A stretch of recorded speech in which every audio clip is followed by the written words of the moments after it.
Good morning, everybody. Welcome and thank you for joining us. My name is John Copps. I'm from Mutual Ventures and I'll be hosting today's conversation alongside colleagues and panelists who will come along and say hello in a moment. This webinar is about the question of whether there's a better way of doing local public services. With the promise of devolution, a year into a new reforming government, there is a chance now to look afresh at the relationship between central government and local places. So the Local Government Association commissioned Mutual Ventures and the Restate think tank to make recommendations to inform a dialogue with government and with the LGA members in support of place-based approaches to public services. Those recommendations, and we sent you the report to have a look at prior to this session, they challenge top-down decision-making, the status quo of siloed working between services, and they call for a partnership across public services and with communities. Today, I'm joined by three panelists to discuss these issues and reflect on the recommendations of the report and what they think about the future of local public services. So before we meet them, a note to you to use the on-screen Q&A facility to ask any questions you have, and leave your name if you wish, and we'll try to get to as many of them as we can. So let me turn to our panelists, who will introduce themselves. Good morning, Kim. Good morning. Welcome, everybody. My name's Kim Wright. I'm the Chief Executive of Brent Council in North West London. Pleasure to be here. And morning, Simon. Hello, everyone. I'm Simon Kaye. I'm a Director of Policy at the Restate think tank. I was involved in this project. And hi, Yvonne. Hi, everyone. Yvonne Reinhardt. I'm a senior consultant at Mutual Ventures, so one of John's colleagues, and worked alongside Simon and John on this report, and great to be here this morning. Brilliant. Well, really looking forward to the discussion. And let's kick off with a bit of a sort of scene setting with a view on where we think we are now. So why, Simon, do we need to look at how public services are organised and delivered at the moment? Yeah, big question. So there's a lot of different reasons. I think if you spoke to the average member of the public, let alone someone directly involved in the delivery, the design, the management of public services, you spoke to a member of the public right now, they'd be able to tell you just how big the gap has become between the expectation of what those services are supposed to be doing and the reality of the everyday experience of interacting with public services. And of course, that is not only how a specific service area operates and how those specific communities of interest, those specific service users are interacting. This is actually the traction point, the contact point between the public and the state. This is actually the thing that affects public perception of and the overall relationship, the quality of that relationship, that social contract between individual, community, and the state. So getting that contact point right, making sure public services do what they say on the tin or deliver on the expectations, or at the very least have within them enough of a kind of a dialogue or a component of co-production so that people know what to expect from their services, seems like a non-negotiable thing to be trying to address now. The reality is that a lot of our services are delivered in very old-fashioned ways. They are stretched. They're operating in a really tight fiscal environment. They're constrained by rules that emanate beyond the control of the actual agencies that deliver those services. So if local government's responsible for the delivery or the commissioning of a service, quite often the rules of the game are dictated from Whitehall. And they don't get that much influence over those rules. So there's an enormous amount of ground to cover in terms of creating the possibility space for changing the way that public services operate and bringing it closer to the expectations of the public. And the approach that we discussed primarily in this work, and I know it's a massive preoccupation for Kim, it's a massive preoccupation for the work you guys do at Mutual Ventures and of ours at Restate, is that there's a place-based approach, a place-based lens you can take to these problems that could be really transformative in the way that we do things. So Kim, you're the chief executive of the London Borough, so responsible for local public services in that borough. What's your view on this? Why do we need to look at things now? What's going wrong? Yeah, as Simon said, that's a really big question, but what we experience every day in Brent are some of those systematic challenges that our residents are facing, say around housing and homelessness. So we've got 34,000 people on our waiting list for homes. It's an 8-year wait if you're looking for a 2-bed, 16-year wait if you're looking for a 3-bed. London is the epicentre of that crisis. Collectively, councils across London are spending £4 million every day on this issue. The human cost can't even begin to calculate what that's like. So when I hear that every day, when I hear the examples of people telling their stories multiple times to multiple agencies, but still falling down between the cracks, or having to go away and get worse before they can access support, that can't be right. That can't make sense. But more positively every day, what I'm seeing and hearing is the amazing power of our local communities, the assets that they hold within themselves, within their communities, within their places, and the power that then is generated from those communities working together with organisations like ourselves, with businesses, with the NHS, with the partners, to want to make their neighbourhoods better and to support each other. That's the positive side of wanting to harness all of that to counter the way in which the public state is currently configured, because those two examples around homelessness and having to go away and get worse before you can access support are just, don't make any sense, do they? No, and so those challenges. We'll dig into this in more detail, because I think those challenges are really big ones. So before we do, Yvonne, will you give a bit of a sense of the report that we're talking about today and the recommendations? So we were commissioned by the LGA, and so what's the purpose of the report? What did we find? Who did we work with? Yeah, thanks, John. I think what's really important here, so LGA have asked us to basically spread the net wide and engage widely across the sector with local public services leaders, experts in the field, but also central government actors, to really understand what's next for place-based policy and what is needed to make this a reality. And so what we did as Mutual Ventures and together with the Restate think tank is we organized a series of workshops. We reached out to over 100 experts and were able to get more than 50 at these various sessions to have really good and in-depth conversations around what is needed at this stage to make this a reality.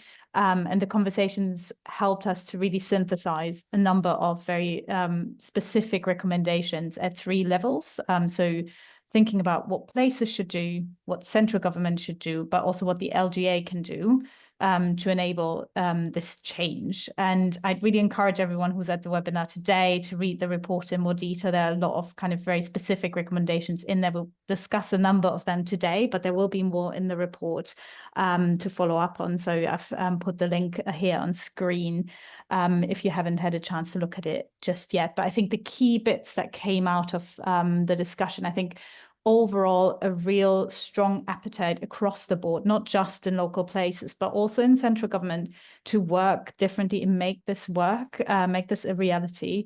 I think the key 3 things, the key actions that have come out of this are really at 3 levels. So one is a real reset of how central government and local places interact with one another, what that relationship is, and moving away from kind of that parent-child vision, and really empowering, trusting local places to know what's best for their place and take that forward. But then also kind of looking at the place and how it interacts with citizens and really resetting that relationship. So there are a number of fantastic examples across the country from kind of different smaller initiatives, and both local and a bit wider programs where places have thought really deeply of how they can systematically restructure that relationship, work different with people to get away from the constant referral from one service to another and high thresholds of need to get help, to really wrap their services more around the people who really need them. And then thirdly, thinking more about how councils and their partners work together, really thinking about that culture and leadership piece as well, which is really central to making this a reality, because you can have all the right intentions if within your organization and with in terms of the relationships with your partners, that isn't supported and isn't something you're working towards as kind of a joint vision and around joint outcomes, it just won't become a reality. So those were kind of the key themes that came out of our work. And just finally to say, I think it was recognized across the board that this is like, now is the opportunity to act and to make this a reality with all the other changes that I'm sure we'll talk about that are going on at the minute. And just important to look at what is possible already and take this opportunity and be bold and take it forward. Thank you, Yvonne, and please do look at the report, and we will resend it round after with the recording of this webinar. So our engagement with public service leaders from across the board, it was very clear that there's a strong feeling that there needs to be a shift in that relationship between central government and local government, and how and what's expected there. So, and I think this government seems to be up for that, but what that means in reality, perhaps we can talk a bit more about. Kim, from your point of view, how does that relationship work? Is it functioning? How can it be improved? With central government, do you mean? Yeah. I would share your reflection that I think the government is up for this. They do understand the critical role of local authorities in delivering their missions. So there is a deeper understanding, I think, of that role that local authorities can play. So a few things for me, some of which has been referenced in the Independent Commission on Neighbourhoods as well, which is another bit of reading I would recommend colleagues to have a look at.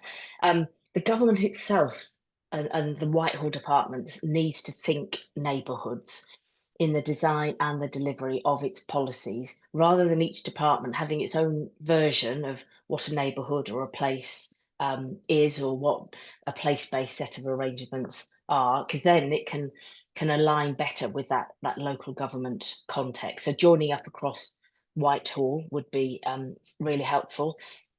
I also think there's a need for a strong social infrastructure and a level of social capital.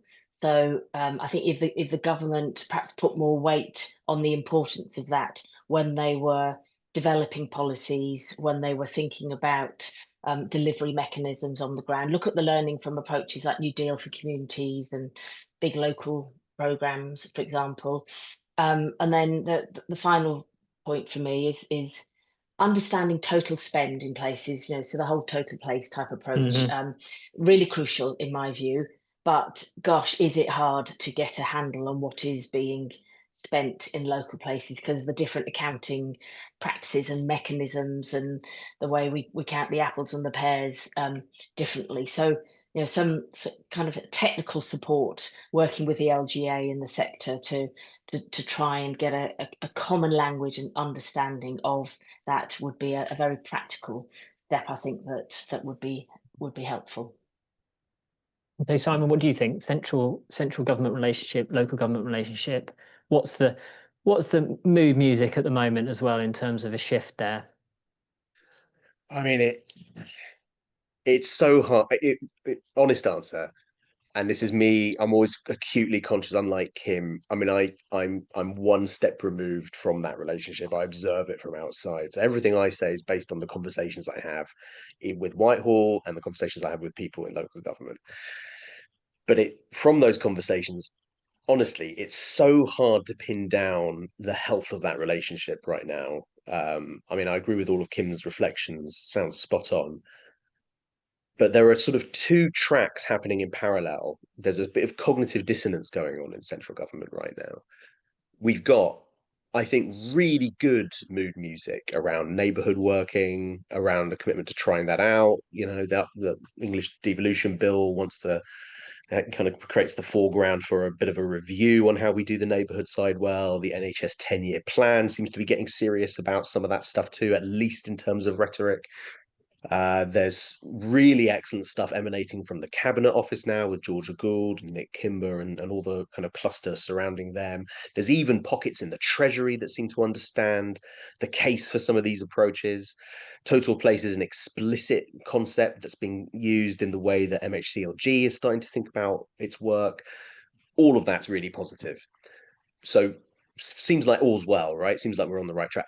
But at the same time, you can't avoid the structural reality of what's going on. And there are a few different aspects to that. First of all, you've got public services across the board actually slowly moving towards a larger rather than a smaller population scale for their delivery model. So you've got the clustering of ICBs playing out, some of which could ultimately get us to a place as sort of outlined or hinted at in the 10-year plan from DHSC. Oh no, we're gonna end up with coterminosity with strategic authorities, and that could get us somewhere really interesting. But actually, the idea of a neighborhood health service happening in tandem with a clustered up ICB is actually really, that is a bit of cognitive dissonance. That's really hard to pin down. There's that. You've got the reality that the current program of devolution is establishing sub-regional bodies at the same time as a program of reorganization, a very dramatic process of reorganization, which is effectively moving the terms of engagement between the public and the state to a larger scale of operation. We're taking one, in some places, one two-tier system and replacing it with a higher altitude two-tier system with larger templates for how those bits of the state work. So yeah, you do need to get serious about plugging the gap at the hyperlocal and the community and neighborhood scale, because you are, with the removal of districts and with the introduction of strategic authorities, moving the strategic operation of the scale, moving decisions a little bit further away from citizens in quite a lot of the country at the same time. So there's these two tracks going on in tandem. Do I think government missions are real in the eyes of the public, or indeed in the public servants who operate locally rather than nationally? I really don't think they are yet, except for in a few very specific clustered places that have had special attention paid to them. So yeah, there's a little bit of cognitive dissonance here. I don't think that relationship is where everyone would want it to be quite yet. Well, so that's really interesting. In Yvonne, so there's all this stuff going on, and there's a timetable to it as well. So it's not happening immediately. So what does the report say about what areas should do now? Yeah, there are a number of things in the report. I think there was generally great recognition from the people we had at our sessions as well, that in terms of the broader settings and being able to do these things, most of this is in place, and it is for places to be kind of bold and make things happen rather than kind of wait for permission. And I think the real point here is being clear and understanding what the powers are that places already have, and knowing that collectively. Just to say also another theme that came through here when we're talking about places, as I know Simon and Kim have already alluded to, we are really thinking about the wider place. So although this is a piece that's been commissioned by the Local Government Association, this is not just about local government, this is about wider partners as well. So being really conscious about what is already possible, what are the powers that between all these partners are already kind of available at the minute.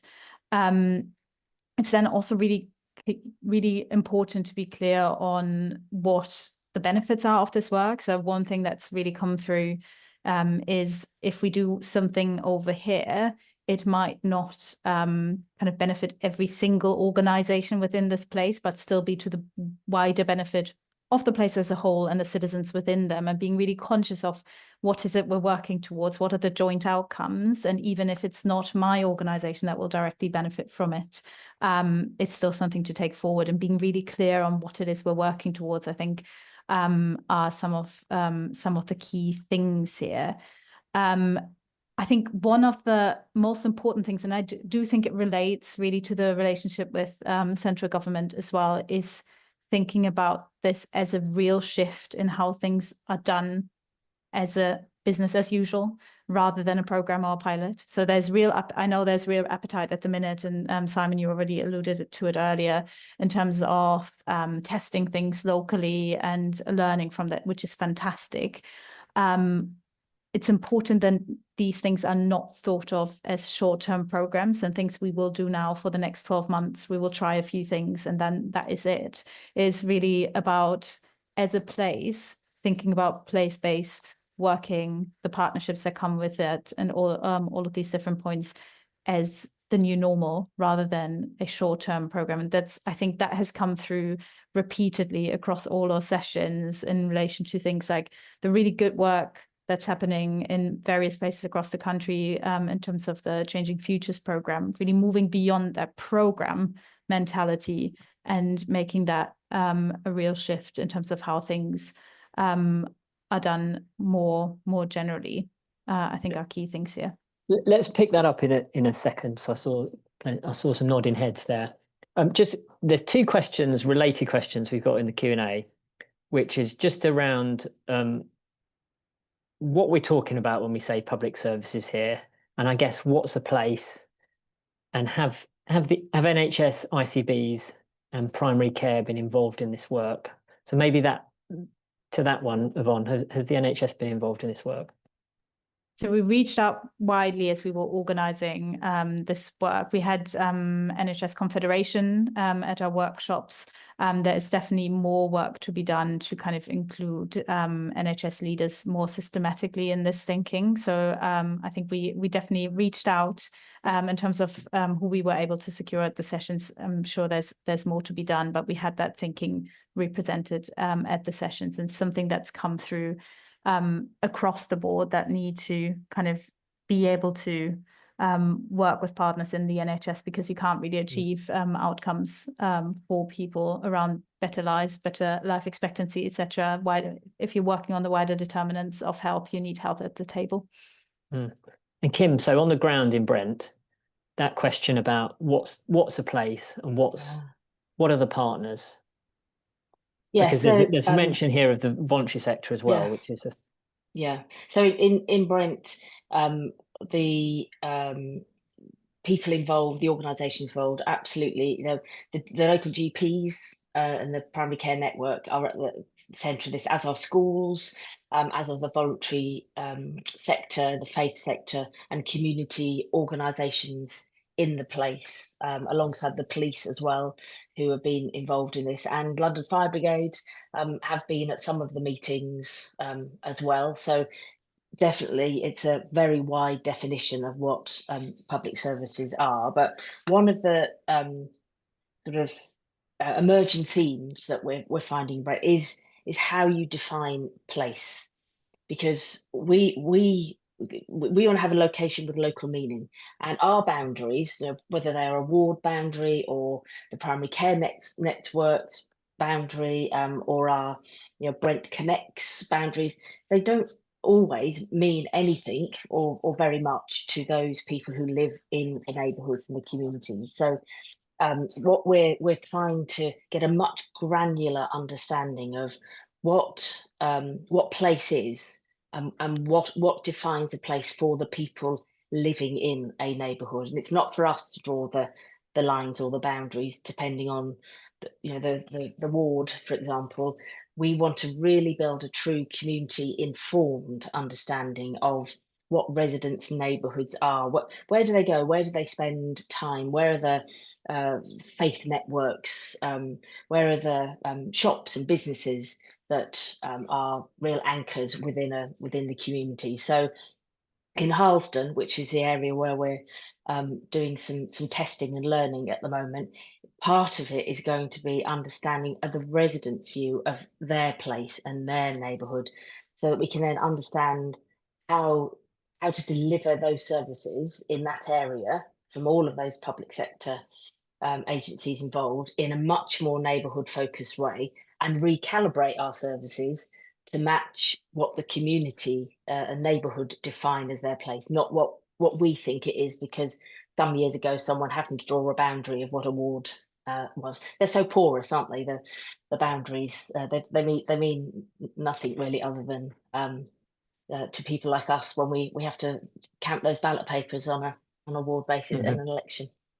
Yeah, interesting. And I think in the report we define place as quite broadly as a location with meaning, and I guess it needs to mean something to the people who are using public services.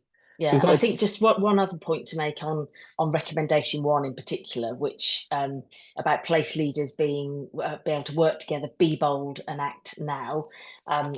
Being bold and curious is one of our corporate values. So I love phrases with the word bold in, but that's certainly what we're doing. We're not seeking permission. We'll ask for forgiveness if we need it at some point, but we're proceeding till apprehended.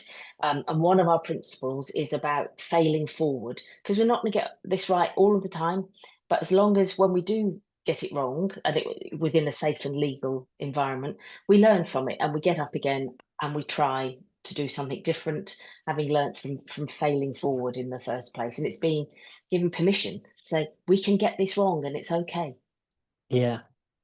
Proceeding till apprehended. That sounds like my life motto. So Simon, that question, so recommendation 1 is place leaders should work together and be bold and act now.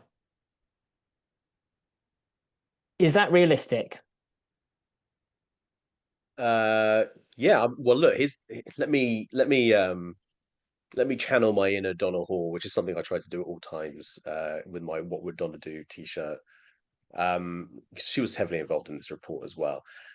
The times that the examples that we get to point to of really innovative practice, place-based approaches, really integrated approaches around the country, one of the kind of completely inescapable conditions for getting that stuff done is the kind of leadership that you've just described and the kind of leadership that Kim's just described. When it happens, when that spark plug is sparking, the one of the conditions is being met and it becomes possible to do that. And I guess one of the kind of the reflective questions that this report carries with it, and that a lot of the work around the report brought up, is that's fantastic, that's great within specific places, but wouldn't it be nice if we were in a system where it wasn't a matter of proceeding until apprehended, when it wasn't a matter of, oh, I'll ask for forgiveness if I have to, but where actually the conditions of the wider system lent themselves to, indeed incentivized, facilitated, and enabled the kind of approaches that we're talking about, that put place first, that put a premium and recognize the value of partnership working, that center the individual and the co-productive process as a really important part, not only of the delivery of services, but their design and their strategic operation. Wouldn't it be nice if we didn't have a handful of kind of pretty well-worn examples of that being done well, but actually we had that as the normal way of proceeding? I think that's one of the most important kind of passion points in this report for me, and the one that I hope lands the most firmly, both with local and with central government, which is that we will know that this is working well when we've moved past the point where we're trying stuff and doing experiments and dependent on the individuals and the occasional lightning rod leader to get things in place to make sure that's happening. But when it becomes systematic, it becomes the way of doing things, the default assumption of how a system works. So that's I think a really important kind of system condition that we should all be keeping our eye on. How do we establish the conditions so that this becomes mainstream? And the concept, Yvonne, of test, learn and grow, do you see that as something that can contribute to this? Yeah, I definitely think so, in the sense that I think the important bit here, and we've said it in the report, is to really trust local places to get this right and make it work for them locally. So it's not a recipe that is given to places, do exactly this and it will work. It will be very different for different places across the country, because we just have such diverse communities that need serving, and even within the place that can be quite diverse as well. So I think what's great about the Test, Learn and Grow initiative is that it is giving places the permission to really try and do exactly what Kim just said, try something out, and if it fails, that's absolutely fine. But we've tried it and we've learned from it, and we're trying something else on the back of it, rather than seeing it as defeat. We're not touching that again. So I think it is definitely something that can help with this almost having the permission to try different things and see what works in your local place. And for that, it is really important. And I think it will also lead to various different ways of working in different bits of the country, which is exactly what this needs to be. And it needs to be right for the communities in place, for the voluntary sector that is also underpinning a lot of this, and it needs to bring that in. So I think from that perspective, that is really important. Just to make one small other point, I don't think it's a small point. I think it's an important point. I agree with Simon that creating the conditions from a central perspective is really key here, and it's something that needs more work. At the same time, I think from conversations through this work, but also other work we've done across the country, one really important thing is leadership in this, local leadership, and how that kind of works throughout the organization as well. So what is a real challenge here is having the right people to drive it from the top, but then B, continuity, and weaving that into your organization as something that the whole organization, not just at the very top, but through middle management, through frontline services, really supports, so that it doesn't hinge on one single leader who's driving this. I think this is a really important thing. So once we have, as Simon has said, ideally we want central government to set the right conditions, but I think there's a real piece for local systems to also make sure that this is something that the whole organization understands, can get behind and drive. So it's not dependent on what does central government tell us and what is maybe one or two people doing to drive this. These people are really important, but it cannot stand and fall with individuals.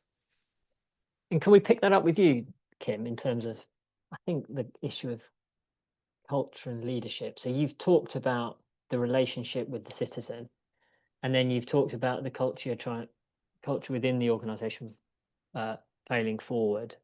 And so how do you get to the point where the services you work with and the colleagues on doing frontline public services feel like they've got the freedom, deliberation within the guardrails to be able to deliver what people want, rather than what's written on the specification of some pilot program on a government That is really hard. It's a really culture eats strategy for breakfast, isn't it? Is the adage, and trying to mobilise an organisation such as Brent with 2,500 employees, and to shift the culture is one that we shouldn't underestimate about the time that will take, and how it isn't just about me and my senior colleagues doing this. It has to be a whole council endeavour. So shifting to a place where we're not just asking what's the matter with you, but asking what matters most to you, which is a shift in language we're looking to try and implement, is one that you have to come at it from all angles. You have to involve the staff, like we are doing currently, in coming up with ideas and suggestions themselves. We've got change champions across the organisation. We're using case studies where we can. We're sharing the work that we're doing in Harlesden and feeding it back into the organisation. And we're talking about this at every opportunity that we can, because this is something that isn't an option. It's we have to change the way that we deliver and manage services, because otherwise we'll get what we've always got, or we know that isn't good enough, it isn't sustainable, and it won't deliver the outcomes that residents and citizens deserve. But that is probably the single biggest challenge from my perspective, is the culture, and that the shift in culture across organisations, where there's embedded culture, custom and practice for all good reason and all very well intentioned over the previous 10, 20 years, but you won't shift that quickly. So don't, my advice would be, don't underestimate how long and how focused relentlessly you have to be on that culture, behaviour and values that are the threads that run through all of this. And in practice, is that the job of more than one, the tenure of more than one chief executive and leadership team? Absolutely, it needs to be something, and we're not there yet. We're just doing some more work on developing a shared, wanting to develop a shared set of values and consensus around priorities across, our health colleagues, police, businesses, the voluntary and community sector, because it's all of our responsibilities, not just mine, and it will transcend my tenure as chief executive, Brent, for sure. But it's got to be a collective endeavour that is owned and shaped from the communities, and then led across the public sector and anchor institutions across local authority land footprint in this world. But as Simon said, those footprints are changing and shifting through local government reform as well. So it's a very complex in operating environment at the moment, and it's really hard. I cannot underestimate just how complex all of those moving parts are within the sector at the moment. And one of the things in the report is the appeal to the whole place, rather than organisational boundaries and service silos. Yeah. And sometimes that might mean, as an organisation, you're doing something that doesn't directly benefit you, and might even cause more cost for you in the short term. How do you get your head around that? And how do you get people on board with that? Getting politicians on board with it, from my perspective, is really important to get that buy-in from the leader in the cabinet, but also within and amongst councillors who are the conduit within their communities, and are a hugely important resource for us to recognise their knowledge and their intelligence about the communities that they serve on a ward level. Underpinning all for me, though, John, is trust. And almost this report could be called Trusting Communities, couldn't it? As much as trusting places. We have to trust our communities more. We have to earn that trust in some places where it doesn't exist, or where it's very fragmented and broken down. But we also have to invest in building trusted relationships across our partners as well. And that, again, doesn't happen overnight. But I'm always a advocate for investing the time in building that trusted relationship, so that when you have to do the tough stuff and take that leap of faith to invest in something where the return might not be immediately obvious, you have to hold hands with your trusted colleagues to take that leap together. So you have to invest in building those relationships, both with communities, but with the partners that you're going to be doing this work with. Yeah, I think that's a real cultural challenge, isn't it? And I think, Simon, can I pick up in relation to central government almost providing an enabling environment for that? We made a number of recommendations on regulators and how regulators should behave. And actually, a lot of the time that does drive behaviour locally. So can you say a bit about that and what we said on that, and how that might help? Yeah, and I think this really does connect with what Kim was just saying, because one of the variables, I think, that would really impact your capacity to build that trusting relationship and to do experimental, integrative or innovative things locally is your appetite for risk.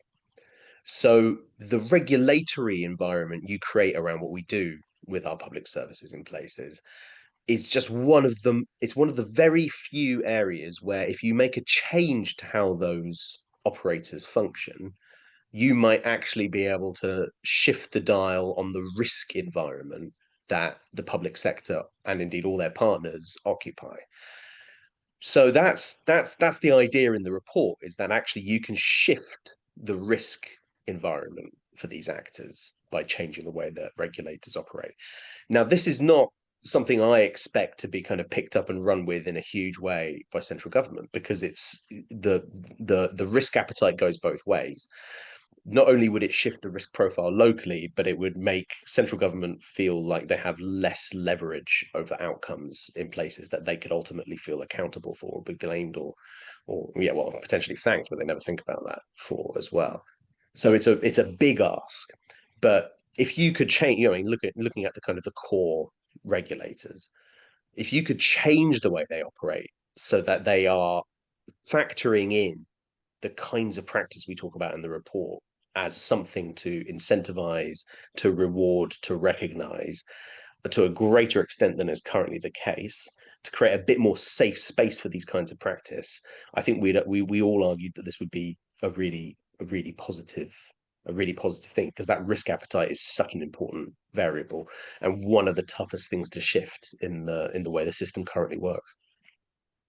Yeah, and Yvonne, do you want to say a little bit about the specific recommendation in terms of the whole place view?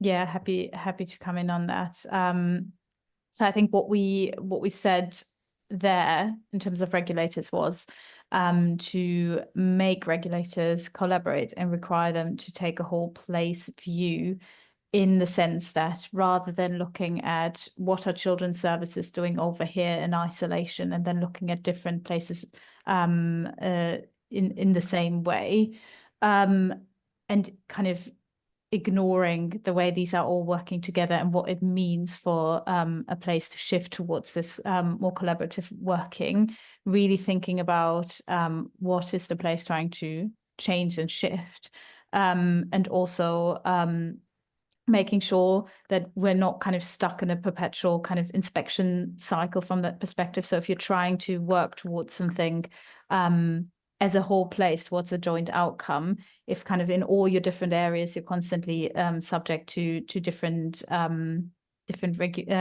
regulation regimes, that just really takes the toll on the different parts and that kind of momentum to build that change. So I think that's kind of an important point here. Yet, but keen to hear also from Simon's and Kim's perspective how that plays out in practice and what kind of the ideal would be to get to there. I think I remember someone saying something. I think this is intended to be provocative on the workshops we ran with the public service leaders. Somebody said, well, actually, what if we say Ofsted can't give a children's services outstanding if there are other partners in the system that are failing?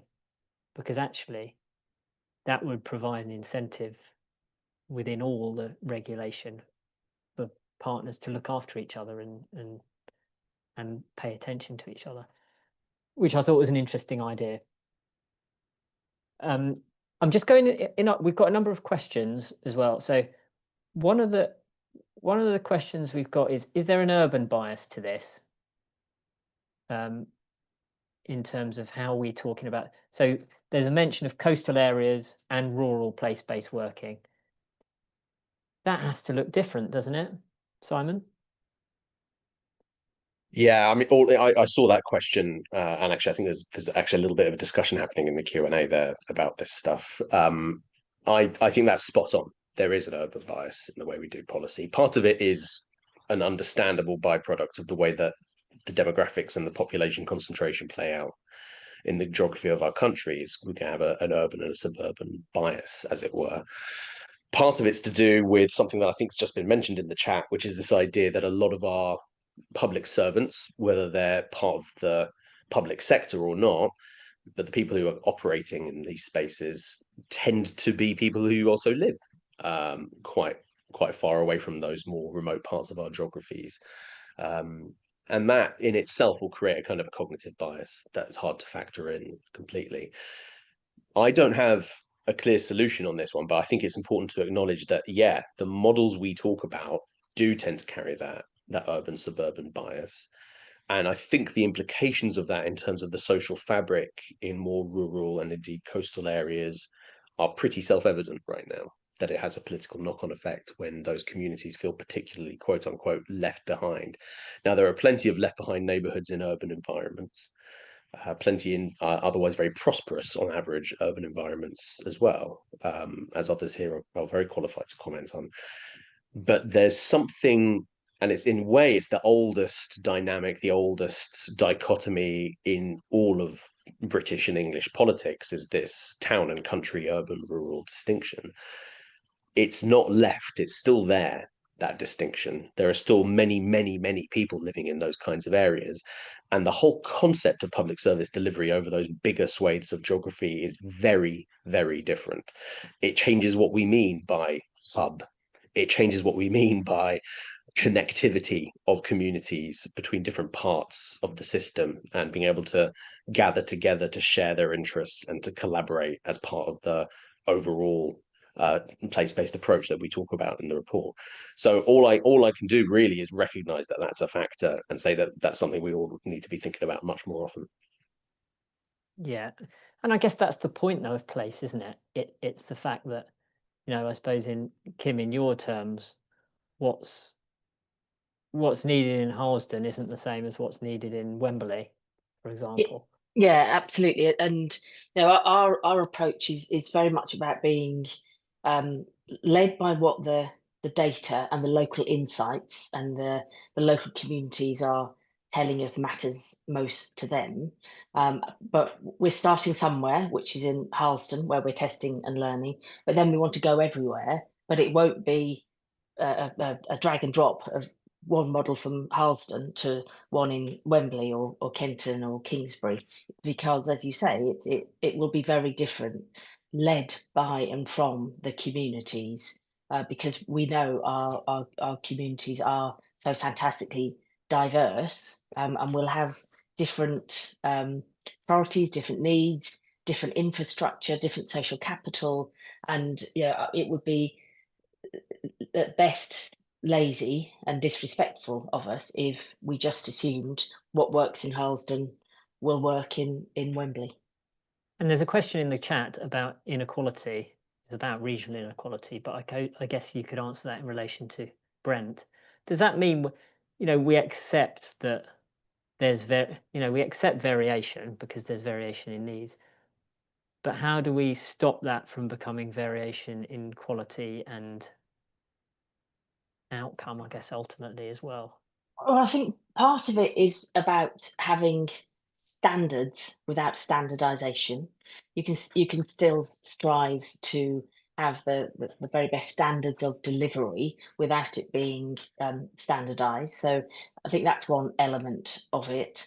And another one is looking at, we've got a social progress index developed now in Brent, so we can see at a very granular level by ward what is happening in each ward over a period of time. So there's some longevity to this.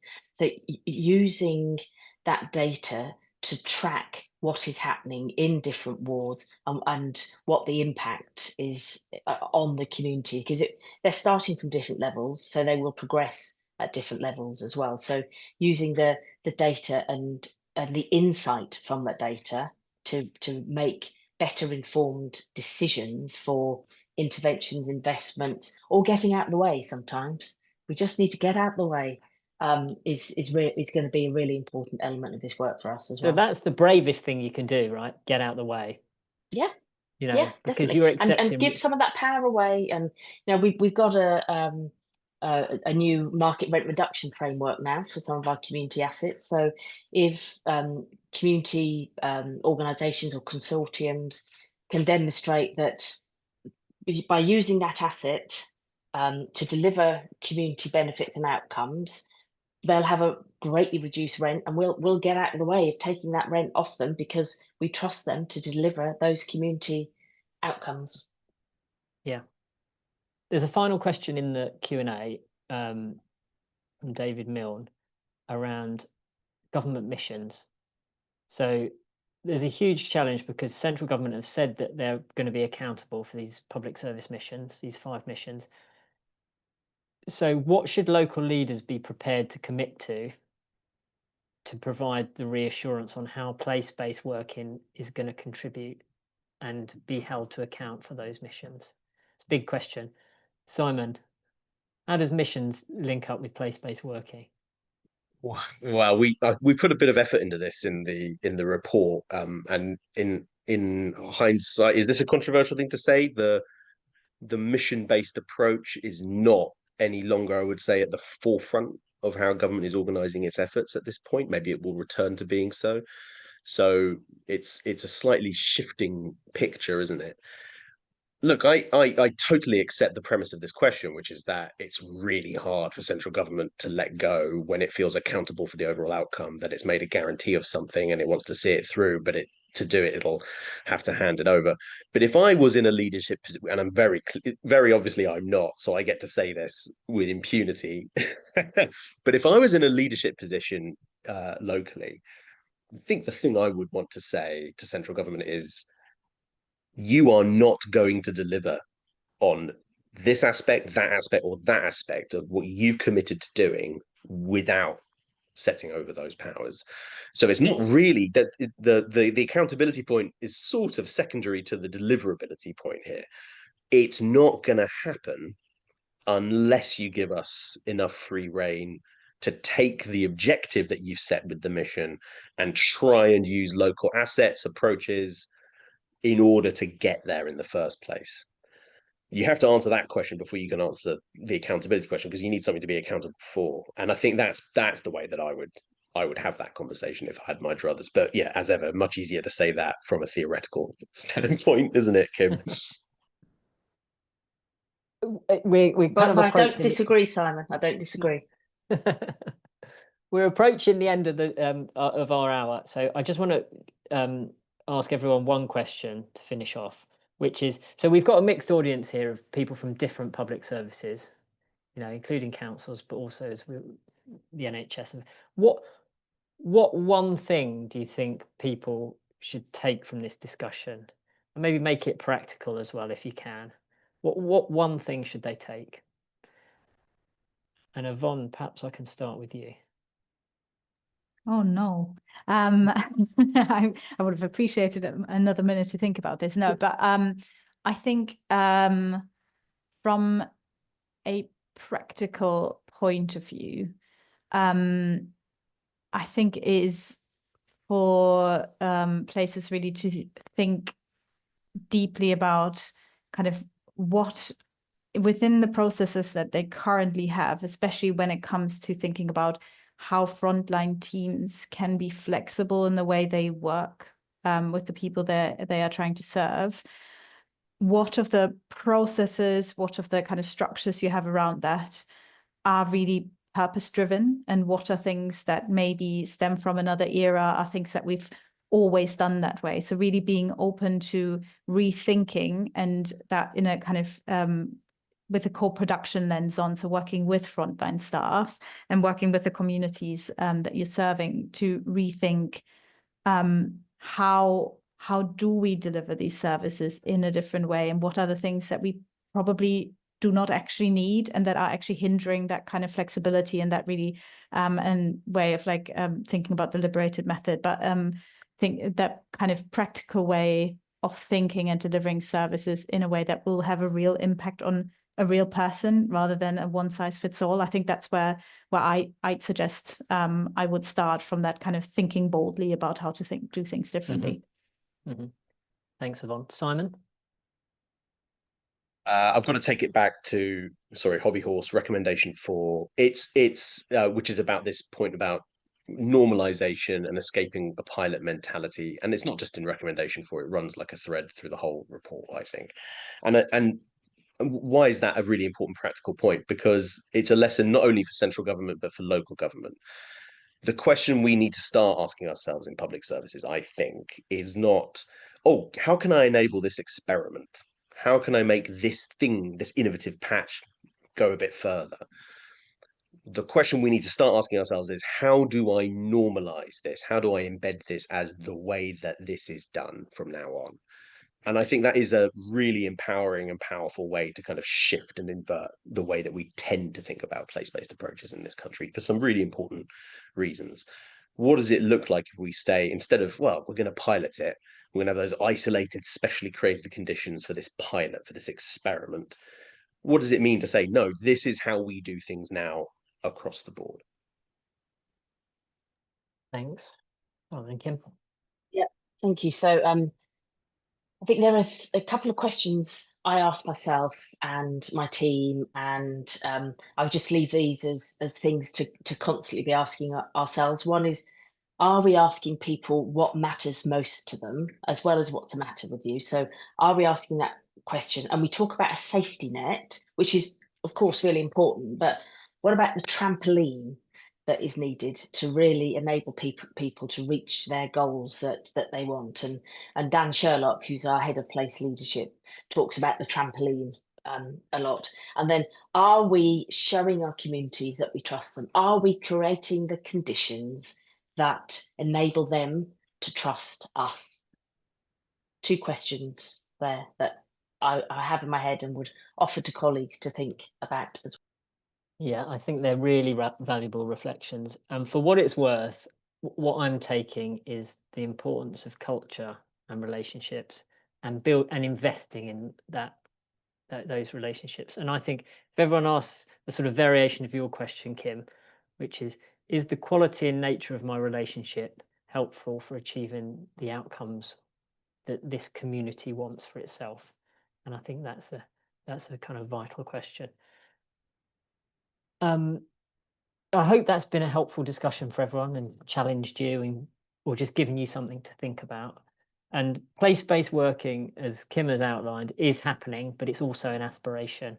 And our recommendations in the report represent an ambition to achieve better outcomes for local people, to strengthen democracy and to build resilient, robust places.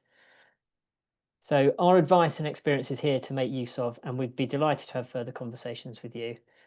Following this, I'll circulate a copy of the webinar and some of the references that people talked about so that you can look at those or share with colleagues.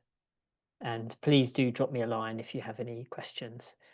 Finally, just to say thank you to our speakers, to Kim, to Simon, to Yvonne, for joining us and for their expertise and insight. And thank you to everyone as well in the audience for joining us.